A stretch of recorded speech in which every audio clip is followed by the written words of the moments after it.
Bonsoir à tous et toutes et bienvenue à l'État de l'Art qui est ce format hebdomadaire à l'INHA. On essaie de faire un coup de projecteur sur un projet, sur une publication et sur une exposition, et c'est le cas ce soir. C'est la parfaite occasion d'écouter Amandine Royer et Pauline Chevalier discuter de cette exposition chorégraphie, dessinée, dansée, 17e, 21e siècle, au musée des Beaux-Arts et d'Archéologie de Besançon.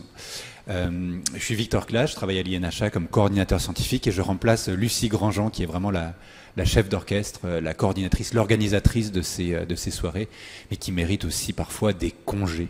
Et c'est vraiment pas du tout un second choix. J'étais très très très heureux d'être là pour discuter de cette exposition avec ces deux commissaires. On va lentement rentrer dans le vif du sujet pour à peu près 45 minutes d'échange, suivi ensuite de questions ou d'échanges avec vous. Et peut-être simplement vous dire que je suis à la fois la pire et la meilleure personne pour en discuter avec vous. La pire parce que je suis un piètre danseur ou un piètre dessinateur, en fait. C'est ça que j'ai envie de dire en premier, parce qu'il y a cette question de la terminologie, de ce qu'on voit effectivement à cette exposition. Qui se pose et on en discutera, mais la meilleure aussi, peut-être pas parce que je suis pertinent ou super connaisseur, pas du tout, mais parce que je n'ai pas vu l'exposition. Je ne sais pas combien parmi vous l'ont vu, j'espère que vous l'avez vu, moi je vais la voir bientôt je pense, mais du coup je vais avoir...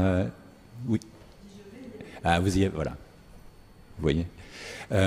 Et donc on aura l'occasion d'un avant-goût ou d'une plongée en tout cas à distance, hors les murs, dans cette exposition. Un mot sur vous quand même. Amandine Royer, qui est conservatrice des arts graphiques au musée des Beaux-Arts et d'Archéologie de Besançon depuis 2019, qui est passée auparavant par le musée d'art Roger Quilliot de Clermont-Ferrand, et un passage bien sûr à l'inventaire général du patrimoine dans 2 régions différentes. Et Pauline Chevalier, alors bon, c'est de la triche, que j'ai eu comme collègue pendant de nombreuses années à l'INHA comme conseillère scientifique, où tu étais jusqu'il y a peu maîtresse de conférences détachée de l'université de Bourgogne-Franche-Comté, donc avec ce lien aussi avec l'environnement, et depuis peu, en tout cas si elle clique bien sur les bons boutons des sites internet, professeur d'histoire de l'art à l'université de Tours, et on se réjouit pour toi. Tu viens par ailleurs de quitter tes fonctions à l'INHA, et donc le programme de recherche que tu as porté pendant des années autour de la notation chorégraphique trouve un peu une forme voilà, d'apothéose dans cette joie à montrer des objets en partenariat avec un musée. Je me tais déjà et je vous pose à toutes deux une question très simple. Qu'est-ce qu'on peut voir au musée des Beaux-Arts et d'Archéologie de Besançon, donc sous ce titre, chorégraphie, dessinée, dansée, 17e, 21e siècle? Pauline, je te vois dégainer le micro. Oui, parce que en fait, dans ta question, bonsoir à toutes et à tous, il y a 2 choses de ce qu'on voit. Le titre peut être un peu piège. Le titre chorégraphie de l'exposition, comme celui du catalogue, dessiné, dansé. On y voit certes des chorégraphies, c'est-à-dire ce que l'on entend aujourd'hui par une pièce chorégraphique, c'est-à-dire une œuvre de danse. Mais le terme, si on veut revenir quand même sur le terme chorégraphie qui accueille les visiteurs à l'entrée de l'exposition, c'est un terme qui a été forgé en 1700 par Raoul Auger-Feuillet, qui désigne l'art de décrire la danse et l'art de l'écrire, la chorégraphie. En fait, pendant l'essentiel du XVIIIe siècle, c'est l'art d'écrire la danse, ce qui est le point d'entrée dans l'exposition. Alors, ça génère justement pas mal de choix sur ce que l'on voit dans l'exposition, du coup. Donc le titre se poursuit par 2 verbes, dessiner, danser, qui indiquent aux visiteurs que l'exposition se concentre sur le médium du dessin. Alors ça peut être des dessins originaux, mais ce sont aussi des dessins reproduits par la gravure, par exemple. Donc il y a un certain nombre d'estampes. Ce sont des dessins ou des estampes en feuilles, mais aussi en cahier ou en livre. Donc le matériau graphique est vraiment le propos central de l'exposition. On compte 250 pièces dans l'exposition. Alors par pièce, on entend une seule feuille par exemple, ou parfois un ensemble de feuilles. Donc si on compte vraiment les items un par un, on est à 350 plutôt objets. Donc c'est un vaste corpus. Dans lequel on a quand même souhaité intégrer d'autres médiums, parce que le médium graphique est souvent de petits formats, les tracés eux-mêmes sont petits. Il faut les regarder de très près, et comme nous sommes dans un musée de beaux-arts et d'archéologie, hein, c'est le nom du musée de Besançon, où on a un public davantage habitué à la sculpture, à la peinture, voilà, des œuvres esthétiquement très présentes. Il était aussi important de diversifier un peu ce matériau graphique par l'apport de quelques sculptures, quelques peintures. Donc on a une dizaine de peintures dans l'exposition, 5 sculptures, 2 installations d'art contemporain, et puis un nombre assez important de photographies, et puis aussi bien sûr de la vidéo, puisque l'exposition parle certes de dessins chorégraphiques, mais aussi il était important de montrer à quoi servent ces dessins, quelle œuvre chorégraphique ils peuvent servir. Et donc dans les vidéos, il y a notamment des spectacles, des extraits de spectacles chorégraphiques, ou d'autres types de vidéos, des entretiens. Pauline y reviendra, je pense, tout à l'heure. Voilà. Merci beaucoup, puisqu'on est toujours un peu dans l'approche générale. On a eu à la fois un peu le conceptuel et le plus pragmatique. C'est parfait. C'est une exposition où il y a quand même aussi des choses, des collections, des prêts. Je vois qu'il y a des institutions partenaires quand même qui occupent une place importante, et sans tout à fait rentrer dans les programmes que tu as développés ces dernières années à l'INHA, j'imagine que tu as noué aussi des liens. Est-ce que vous pourriez nous parler de ces principales institutions partenaires? Alors c'est une exposition qui en effet s'est développée. Donc déjà c'est un partenariat bien sûr entre le Musée des Beaux-Arts et d'Archéologie et l'Institut National d'Histoire de l'Art. On pourra peut-être y revenir, puisque c'est un partenariat en fait qui s'est poursuivi, parce qu'il y a eu d'autres exemples auparavant de nos collaborations entre le musée et l'INHA. Mais c'est aussi une exposition issue donc d'un programme de recherche, mais ce programme comme l'exposition sont vraiment orientés à partir de collections qui sont conservées au Centre national de la danse, donc à Pantin, et aussi à la Bibliothèque nationale de France. Peut-être en dire quelques mots brièvement, puisque ces collections fournissent quand même une grande partie des prêts pour cette exposition. Et il se trouve qu'à la Bibliothèque nationale de France, vous n'avez pas de département danse. Vous avez un département de la musique, un département des arts du spectacle, et la danse est répartie dans ces 2 départements, mais vous avez aussi énormément de prêts ici du département des estampes et de la photographie. Et la danse est vraiment répartie dans plusieurs départements à la Bibliothèque nationale, qui a vraiment œuvré, collaboration humaine très forte avec chaque département, et au Centre national de la danse qui aussi a des fonds très importants, et pas uniquement des fonds contemporains.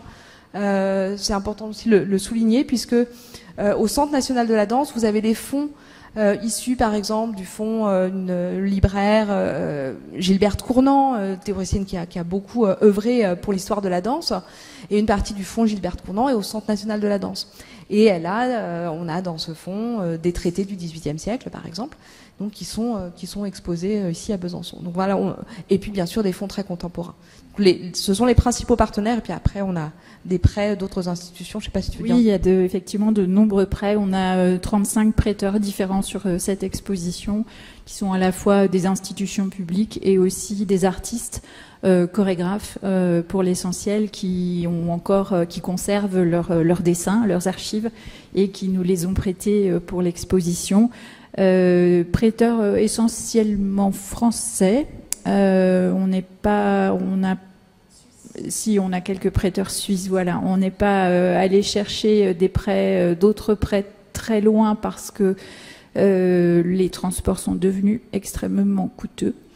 Et puis, un des prêts qu'on regrette quand même beaucoup, c'est le Dance Diagram d'Andy Warhol, qu'on aurait aimé faire venir d'Allemagne, et qui malheureusement, pour des raisons de conservation, ne pouvait pas voyager.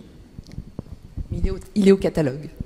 Il est au catalogue qui, justement, ce catalogue, donc on va peut-être le faire circuler juste après dans le public, vraiment montre un foisonnement d'images Il y en a pour tous les goûts. Il y en a pour le minimalisme graphique, il y en a pour, au contraire, l'expressivité matiérée. Il y a des photographies absolument étonnantes. Il y a voilà, quelque chose qui monte un peu dans la longue durée, ce que noter la danse veut dire, et c'est tout à fait, vraiment tout à fait passionnant. Alors moi, j'avais eu des avant-goûts en voyant des années Pauline à l'œuvre dans son programme, et justement, j'avais écrit, c'est la seule petite tartine que j'avais écrit sur mes notes, c'est ce cliché un peu des deux histoires de l'art, l'histoire de l'art du point de vue du musée, du point de vue d'une institution de recherche, et je pense que justement il faut absolument outrepasser cela et rentrer dans le dialogue, et cette exposition en fait fait cela.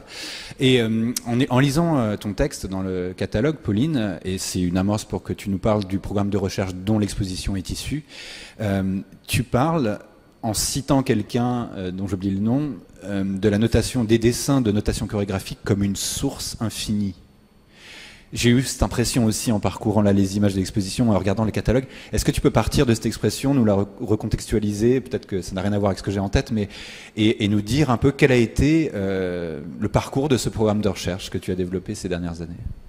Alors c'est oui, en effet, cette source infinie qui est au cœur aussi d'un projet comme celui-ci, comme une exposition qui n'est pas infinie. Et oui, le programme de recherche en fait a été initié donc à l'INHA. Je suis arrivée à l'INHA en 2018 en proposant ce programme, en se disant la danse a été beaucoup abordée en histoire de l'art, mais par les représentations de la danse.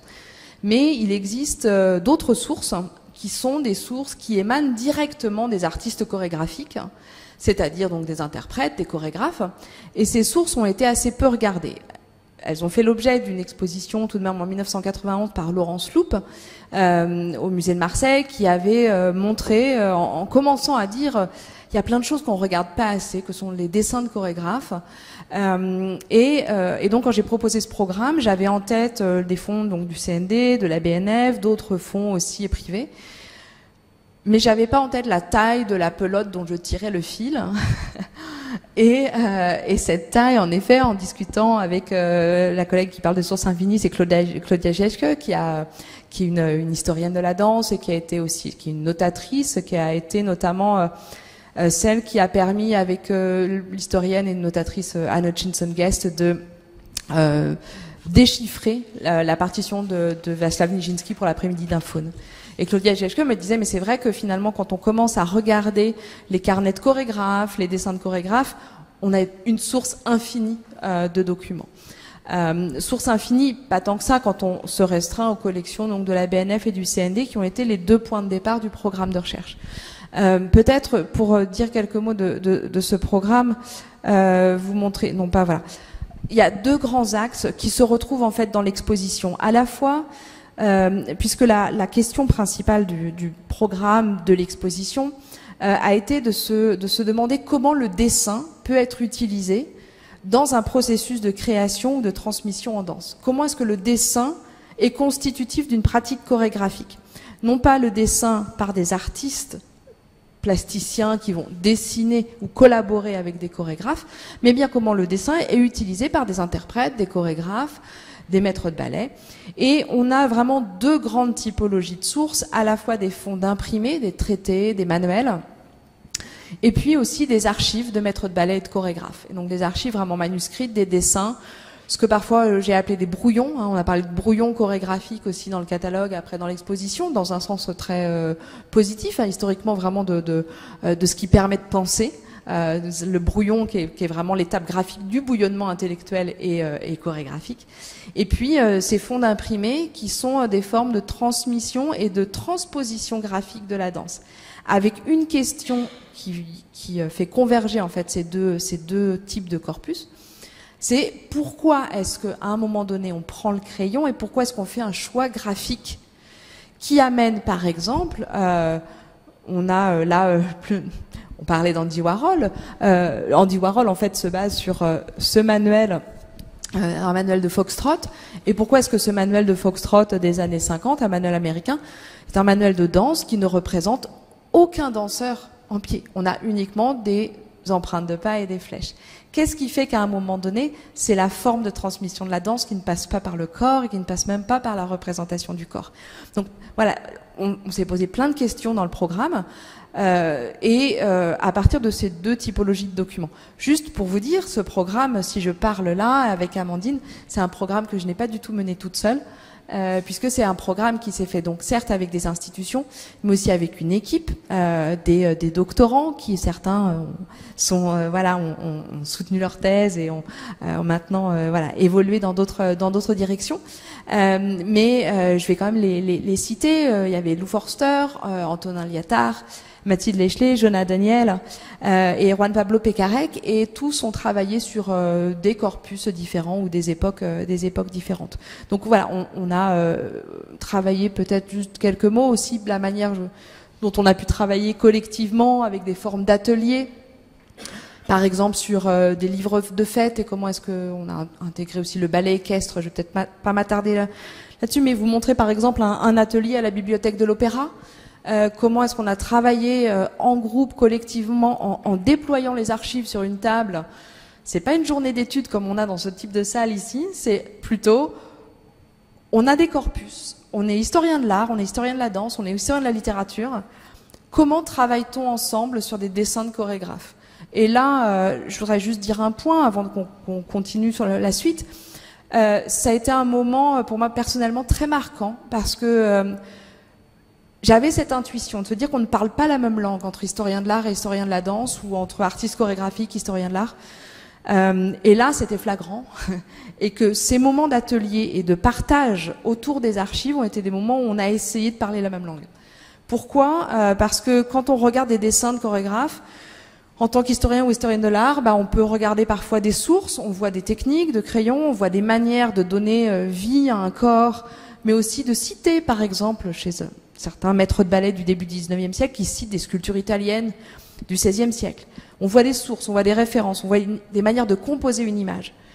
Et les collègues en danse, eux, regardaient et disaient, mais c'est très étrange, il y a des appuis, des ancrages au sol qui sont pas forcément ceux qu'on attendait pour la période. Au contraire, il y a des élévations, il y a des jeux de demi-pointe qui sont pas forcément ceux qu'on aurait pu voir ou qu'on va voir par la suite et qu'on voit à ce moment-là, ou des arabesques. Et là, en fait, on s'est mis à parler ensemble.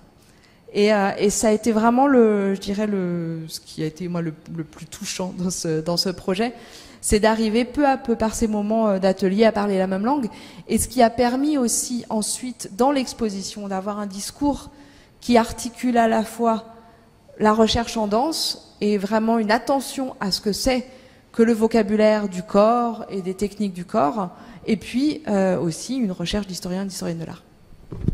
Finalement, et je vais bien te passer la parole juste après, le musée est un endroit du corps, c'est un endroit de déambulation, c'est un endroit de chorégraphie des parcours. Moi je suis un peu dans mon bureau là, je bouge pas beaucoup. Et je sais que très concrètement, le travail en musée, c'est des transports, des mouvements permanents, un flux. Et ça m'intéresse aussi, mais pour d'autres raisons. Moi, la question, j'ai envie de, en fait, te poser la même question, mais qui est de ton point de vue de conservatrice à Besançon. Comment on co-construit, on accueille ce projet? Quels sont les défis qui se posent autour d'un tel sujet? Alors, le premier défi, c'était de passer du programme de recherche à un projet d'exposition qui a vocation à être accessible à tout visiteur, quel que soit son âge, son origine culturelle ou sociale. Son origine géographique, le musée, on est un musée public, un musée très ancien, qui est un service public, qui accueille toute personne. Donc, on a un devoir de rendre accessibles les œuvres au public le plus large soit-il. Et donc, quand on part d'un programme de recherche aussi pointu, c'est pas forcément. Enfin, il y a une marche il y a un saut à faire. Et donc ça c'était vraiment le premier défi, et c'était l'un des enfin la manière d'y répondre passait par plusieurs chemins. Il y avait d'abord évidemment le choix des œuvres à montrer, puisqu'il y avait une profusion. Je me souviens, dans la première liste d'œuvres que Pauline m'avait transmise, il y avait 500 pièces. Donc on l'a divisé par deux, quoi. On est passé de 500 à 250.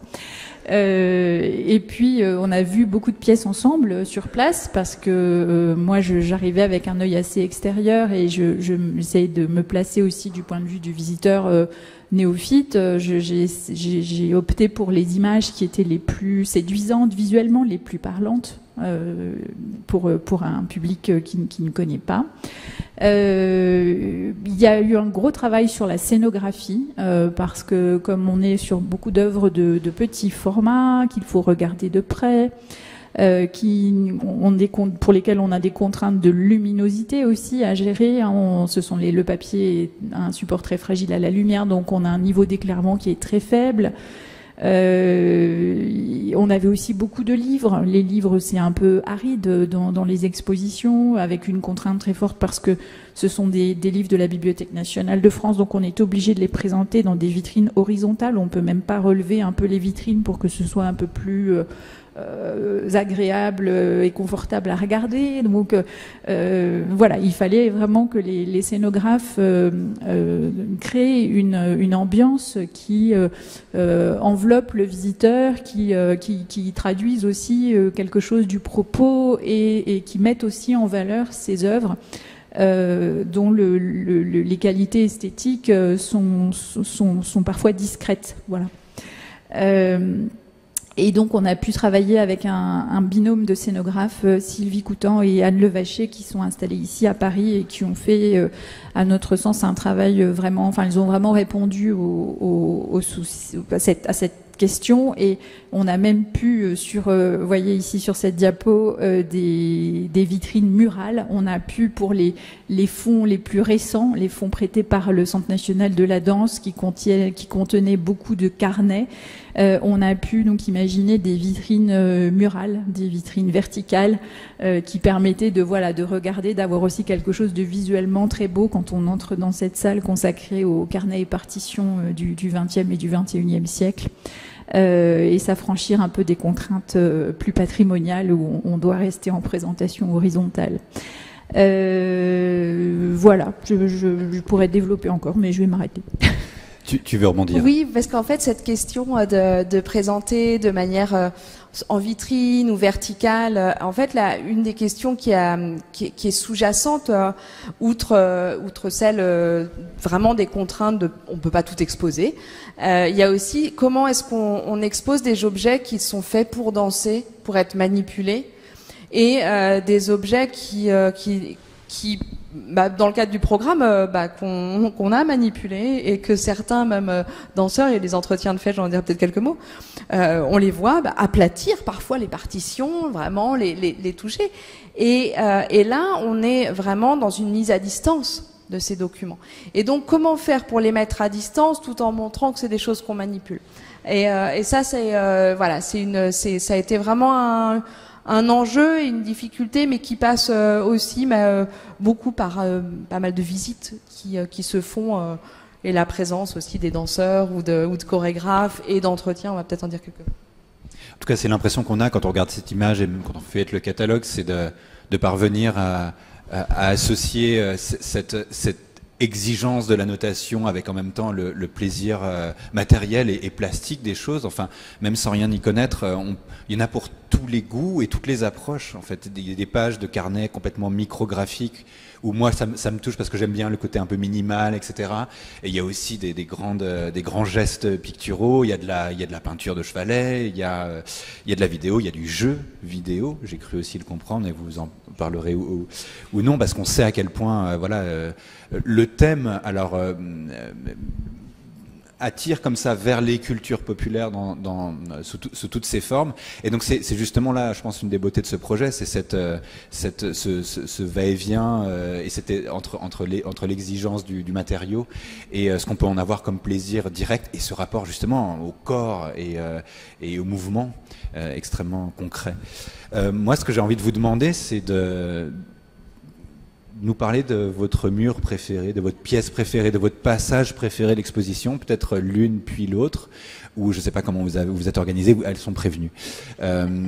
Mais j'aime bien l'idée qu'on puisse comme ça avoir un aperçu un petit peu plus poussé dans le temps qui nous est imparti sur un segment.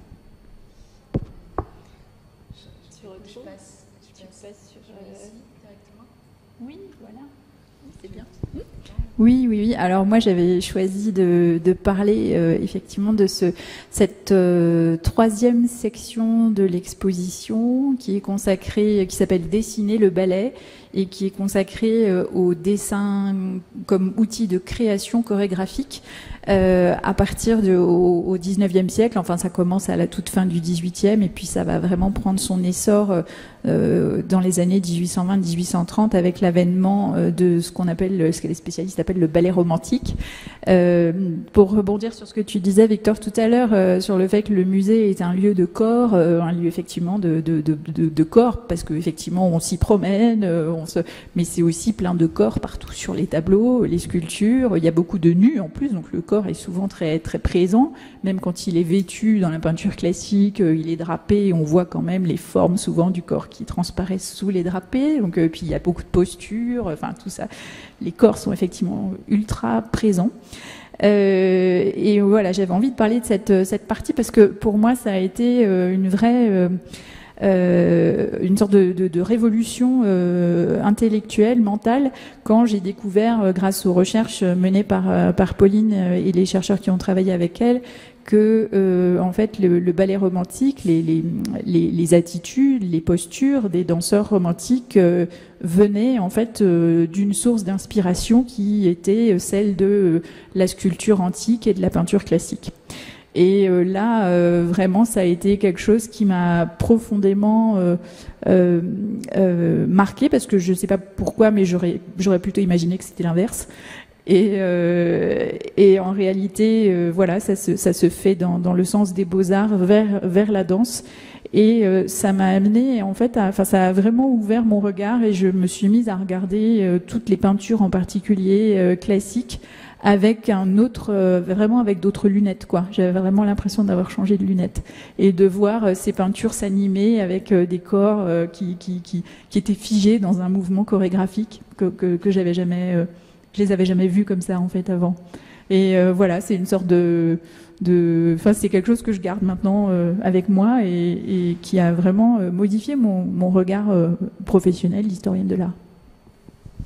Et ça, c'est aussi c'est des discussions dans la constitution de l'exposition aussi, comment faire en sorte que le visiteur ressente ces questions de se dessiner à partir de, composer une image.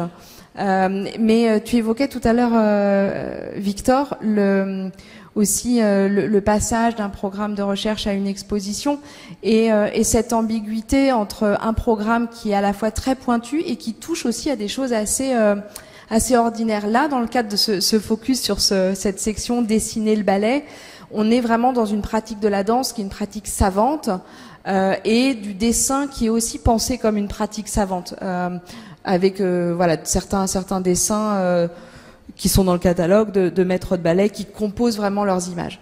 Et en fait, dans l'exposition, on a cette autre section que j'aime beaucoup, qui est juste à la suite, carnet et partition, et qui part du même principe que le dessin est un outil pour penser, pour créer, mais cette fois avec des dessins qui sont moins savants. Et finalement, et c'est là que je pense qu'il y a aussi un enjeu de l'exposition, c'est qu'on est dans des dessins, je parlais de brouillons, et dans ces carnets et partitions, on a donc ces différentes vitrines avec des carnets de chorégraphes, et des carnets qui sont des carnets vraiment de brouillons. Alors je vous montrais quelques images où on voit, voilà, type de dessin, là c'est le chorégraphe Hervé Robe, autour de sa pièce Factory, en 1994.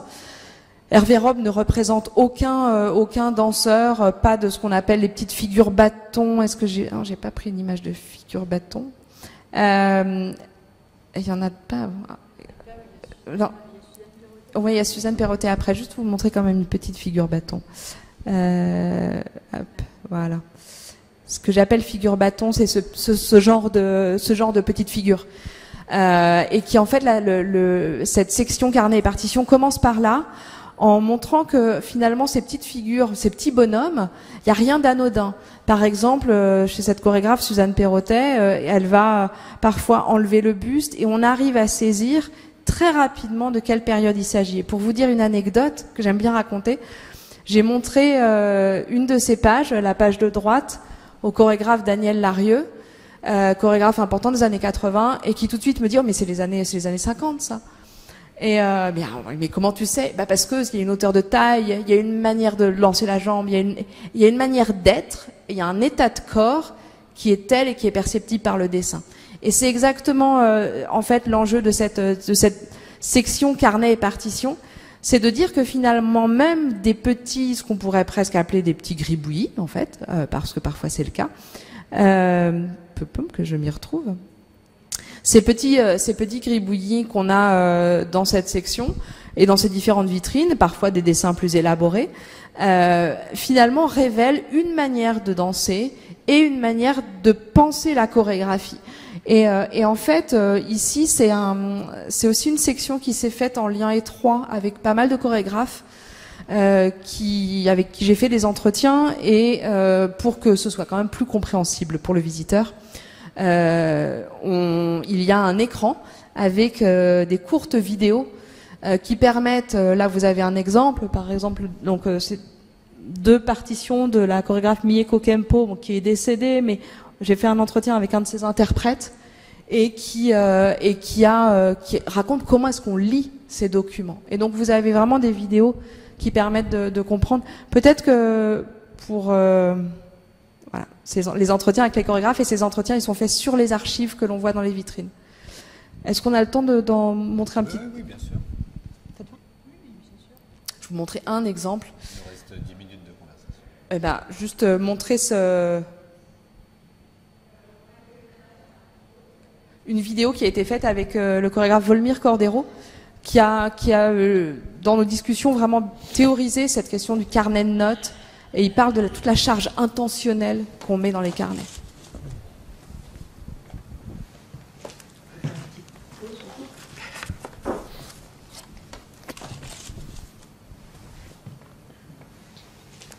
Je pense que l'usage principal du dessin, c'est pour survoler, prendre du recul, analyser l'usage de l'espace et comprendre le flux de continuité.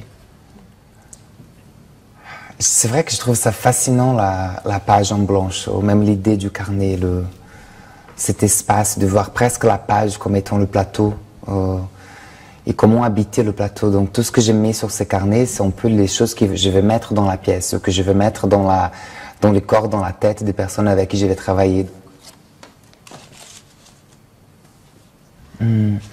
Ouais, cette idée du carnet éponge, ça commence vraiment au moment où je me sens vraiment piqué par quelque chose. Il y a une idée, il y a une image, il y a une sensation, il y a une crise de représentation de quelque chose, il y a une attirance forte vers quelque chose qui fait que je commence. Et ça peut commencer 2 ans avant une création. C'est-à-dire comment avec Abri, par exemple, la création de l'année dernière, je me suis dit, mais qu'est-ce que c'est que le clown en fait? Comment est-ce que pourquoi le clown m'intéresse autant? Pas le clown forcément avec le nez rouge, mais le clown comme ces êtres presque abandonnés dans la ville, qui gagnent une forme de distinction corporelle. Ils gagnent une amplification. Pour commencer à imaginer avec quelle figure je vais travailler, quel type de corporéité, quel imaginaire pour la pièce. Voilà, là ça commence le carnet éponge. C'est-à-dire ça détermine, c'est comme une flèche. Je tire la flèche et elle dirige le regard et l'attention. Et ce regard et l'attention va m'accompagner tout le temps dans ma vie à partir de ces moments-là. Que c'est l'endroit de l'autorisation totale. Et après je dessine avec les êtres bâtons, l'idée du costume. Est-ce qu'il a des lunettes, est-ce qu'il a une fleur sur la tête, ou est-ce qu'il a le pantalon qui est cousu avec les manches pour donner l'idée du clown, ou alors il y aura beaucoup de vêtements attachés à la tête. Et là, je vais le contrôler un petit peu pour commencer à organiser le travail des interprètes. Donc si d'abord il est la source ou le plateau pour que je puisse avoir une pensée sur la pièce, dans un deuxième temps, le carnet programmatique il est beaucoup plus structurant de l'organisation que je dois adresser. Donc il est déjà dans une adresse et il faut absolument que je sois dans la clarté, dans la précision pour que je puisse transmettre aux interprètes les idées. Donc il y a une partie, les idées globales du projet, les grandes lignes de la dramaturgie, mais aussi le devenir pratique de ces grandes lignes. Donc il faut que je commence à inventer de pratiques. Donc il devient aussi un carnet d'exercices. Comment est-ce qu'on va faire pour activer le clown, pour faire les roulades, l'histoire de la roulade. Tout un exercice sur comment entrer sur scène, comment chuter, comment s'envoler. Disons les choses principales de l'univers du cirque, du clown en tout cas. C'est entrer en tant qu'un attrait érotique, entrer comme une tempête, entrer en explosion frénétique de vitalité, entrer sans être aperçu.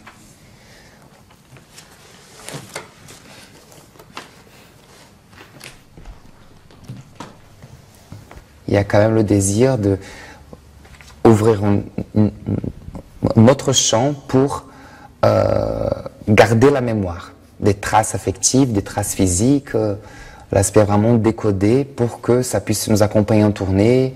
Aussi d'ici 10 ans, 15 ans, c'est quelque chose que j'aime beaucoup, me dire que dans 15 ans, je vais reprendre une pièce, peut-être ma première pièce, comment je vais le faire. Est-ce que ces carnets peuvent me servir pour m'échauffer ou pour me rappeler de comment je la danse, non seulement dans l'aspect très concret du plateau, mais aussi dans l'imaginaire qu'il faut convoquer. Et qu'à la fois, il y a cette dimension très brute même de tracer la pensée, d'extérioriser la pensée, de noter des choses. Donc ça devient vraiment un réservoir de tout type de pensée qui plus tard, je pense, ils deviennent presque quelque chose d'irregardable.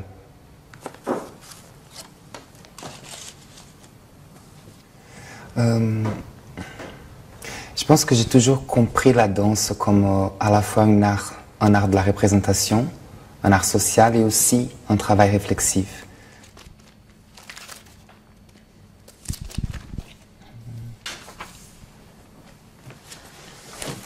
Et en fait, c'est un peu ici l'enjeu.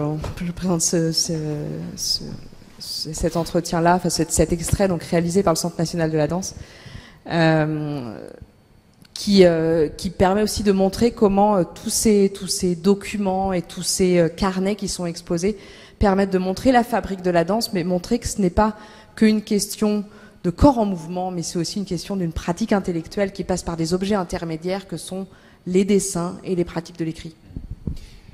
Moi, c'est marrant, j'ai retenu aussi d'autres choses, mais bien sûr, tu as absolument raison. Je découvre cette vidéo là à l'instant, et alors déjà, j'adore son pull, je veux le même, et quelle limpidité, enfin, c'est génial, et ça montre à quel point tout cela a à voir avec le travail fait en musée, le travail fait en institut de recherche. Il y a quelque chose de l'ordre de la génération pure, de la dimension générative de la création.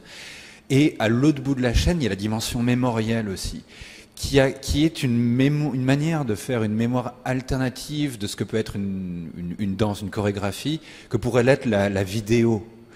Il se joue quelque chose de différent, et c'est peut-être là que je me raccroche à ton wagon, c'est justement cette manière que le dessin a documenté un processus intellectuel parce qu'il est garni d'annotations, parce qu'il y a des ratures, parce qu'il est repris, parce qu'il est etc. Donc là, je trouve ça vraiment absolument fascinant.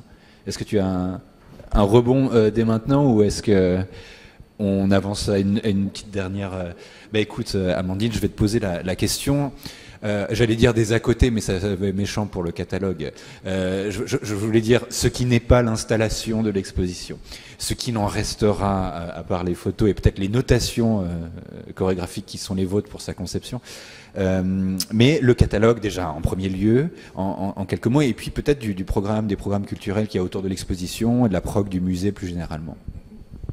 Alors le catalogue, effectivement, c'est toujours ce qui reste de l'exposition une fois qu'on la ferme, et celle-ci, On parvient à la faire durer déjà 5 mois, donc on est très content parce que ça a été un gros travail et c'est bien de pouvoir la laisser durer un peu et de laisser au public le temps de venir la visiter et la revisiter, parce que beaucoup de gens nous disent que souvent ils vont revenir parce que l'exposition est vaste, elle occupe toutes nos salles, il y a ces 250 pièces qu'il faut regarder de près. Tous les cartels d'objets ou d'œuvres sont commentés, donc voilà, il y a beaucoup à lire et pour celui ou celle qui veut se plonger un peu dedans, il peut y passer plusieurs heures, plusieurs fois. Et donc le catalogue, avec Pauline, on était assez d'accord, enfin on était complètement d'accord dès le départ. Il s'agissait pas de faire une somme sur le sujet, même si ce sujet qui était inédit se prêtait un peu à ça. L'idée était plutôt et puis on voulait que ce soit à la fois un reflet de l'exposition, mais aussi pas seulement, qui garde aussi la trace d'éléments marquants du programme de recherche, mais c'était pas non plus le bilan du programme de recherche, quoi. Donc on a cherché une formule un peu intermédiaire qui permettait à la fois de s'appuyer sur l'exposition tout en ajoutant des notices ou des reproductions d'objets qui ne sont pas dans l'exposition, soit parce qu'on n'a pas pu obtenir les prêts, soit parce qu'on ne les a pas demandés, parce qu'il y avait beaucoup de choses aux États-Unis notamment, et que là c'était vraiment hors de portée pour nous. Mais tous les essais du catalogue en fait renvoient à une section de l'exposition, et donc à la suite on a souvent une partie catalogue après chaque essai, et avec des notices par œuvre ou par ensemble d'œuvres qui sont pour la plupart donc des objets exposés. On voulait pas que ce soit non plus un objet trop imposant, trop impressionnant, pas un coffee table book, enfin voilà, vraiment un ouvrage de travail qui soit un ouvrage qui fasse référence, et je pense qu'il le sera, mais qu'il soit voilà, un ouvrage qu'on puisse ouvrir facilement, éventuellement vouloir danser avec, enfin voilà, on a opté pour cette reliure à la suisse, comme disent les éditeurs, qui permet d'ouvrir vraiment, vous pouvez ouvrir vous pouvez mettre à plat l'ouvrage complètement. Vous n'êtes pas embêté avec la courbure liée au façonnage de l'ouvrage. Non, c'est très réussi. Je précise juste qu'il existe aussi une version anglaise, ce qui est absolument formidable pour justement la mémoire de l'exposition et la diffusion. Oui, ça c'était très important du point de vue de la diffusion des travaux de recherche et de tout. Effectivement, la danse comme la musique, c'est un monde cosmopolite depuis très longtemps, et donc il y a des chercheurs et des artistes de toutes les nationalités, et donc c'était important de ne pas publier uniquement en langue française. Et après, pour ce qui concerne la programmation, je vais dire un mot du catalogue. Juste dire un petit mot aussi dans ce catalogue. Il y a eu un point qui a été important depuis assez longtemps dans le travail sur le catalogue, c'était de faire en sorte que on ne voit pas des numérisations des documents, mais bien des photographies d'objets. C'est pour ça que là, vous avez par exemple, pour vous montrer la différence, les deux images du haut, donc ce sont bien des estampes qui sont donc dans un livre. Et là, donc vous avez une numérisation des planches. Et puis la différence ici, par exemple, ce petit manuel de danse publié à Jaffa en Palestine en 1928, eh bien, vous avez un manuel, une vue objet. Et ça, c'était très important pour le catalogue, où là aussi, qu'on voit la matérialité des ouvrages avec lesquels on dansait. Et donc ça, dans le catalogue, voilà, il y a une unité, puisqu'il y a un photographe, Michael Kemener, qui a fait voilà, toute une campagne photographique pour justement montrer la matérialité de ces ouvrages, de ces manuels. En tout cas, c'est très réussi. Le catalogue est vraiment un très bel objet, donc bravo. Et donc, tu voulais enchaîner sur la programmation, peut-être ? Oui, sur la programmation culturelle. Alors ça reste pas, malheureusement, ça vit aussi au travers tout le temps de l'exposition. Mais on a conçu, mes collègues du service des publics au musée ont conçu une programmation culturelle extrêmement riche. Je pense que c'est à peu près 3 fois supérieur à ce qu'on peut faire habituellement. Qui est déjà pourtant assez riche, mais avec beaucoup de compagnies chorégraphiques invitées pour à la fois. Alors il y a deux installations créées par des chorégraphes dans l'exposition, donc qui ont été ou qui seront encore activés, comme on dit, par des danseurs lors d'événements. Là, c'était à la Nuit des musées, la performance de la pièce chorégraphique de Myriam Gourfink, qui est une chorégraphe française, et la pièce s'appelle Les Temps tiraillés, avec donc deux danseuses qui l'ont interprétée au moment de la Nuit des musées. Voilà la chorégraphe. Après, je crois qu'on a aussi une pièce d'une jeune chorégraphe d'origine polonaise, Ola Maciejewska, qui a fait un travail important de recherche autour des chorégraphies de Loie Fuller. Vous savez, cette danseuse du début de la charnière 19e, 20e siècle. Et donc ça, c'est le danseur Jean Jeska qui performe sa pièce dans le hall du musée. C'était au moment du week-end d'ouverture. C'était magnifique. C'était vraiment très très beau. Il y a aussi des compagnies, donc là ce sont plutôt des chorégraphes d'envergure nationale, voire internationale. Et puis on a aussi un territoire bourguignon franc-comtois qui est riche en compagnies. Donc on a aussi des compagnies de la région ou du Grand Est qui viennent avec des spectacles qui sont aussi faits pour le jeune public. Certaines compagnies qui animent des ateliers aussi avec le jeune public. Enfin voilà, il y a toutes sortes de choses. Et puis là, c'était une conférence qui finalement était une conférence dansée de Dominique Brun, qui est chorégraphe, avec François Chéniaud, célèbre jeune danseur, chorégraphe brillant français, qui nous a interprété un boléro sur la musique de Maurice Ravel dans une salle du musée. Voilà, c'était pas prévu, mais c'était superbe.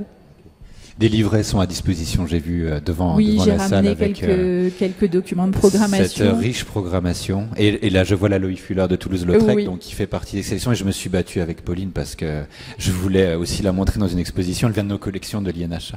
Mais on en a 4 tirages. Donc, en fait, c'était l'embarras du choix. C'est 4 tirages qui ont été achetés par Jacques Doucet au temps premier de notre bibliothèque. Avant que je passe la parole à la salle, est-ce que tu voulais dire? Oui, je voulais juste dire une petite chose, c'est que justement, peut-être on peut terminer par là. J'ai évoqué au début la question des collections, et c'est aussi c'était un moyen et dans l'exposition et dans le programme, tu parles de l'estampe de Loie Fuller, de rappeler que finalement dans l'exposition on a des choses qui viennent donc de la BNF et du CND, mais qui viennent aussi de l'Institut national d'histoire de l'art et des collections, de la bibliothèque, et qui en fait historiquement Jacques Doucet justement a certes collectionné les estampes, et notamment Loie Fuller par Toulouse-Lautrec, mais aussi des traités et des manuels de danse qui sont présents dans l'exposition. Et donc c'était aussi un moyen de revenir finalement à quelques sources de l'histoire de la bibliothèque d'art et d'archéologie de Jacques Doucet. Très bien, on arrive au terme de ce dialogue. Merci beaucoup. Merci infiniment. Je crois qu'on peut vous applaudir. Merci. Victor, merci. Et je termine en vous disant que la semaine prochaine, l'État de l'Art reçoit Hervé Vanel, l'historien de l'art Hervé Vanel, qui parlera avec Judith Delphinaire de son livre très récemment publié, ou qui va apparaître de manière imminente, Jasper Jones, le chewing gum et la colle, dans la collection 10 de l'INHA. Bonne soirée à tous et toutes.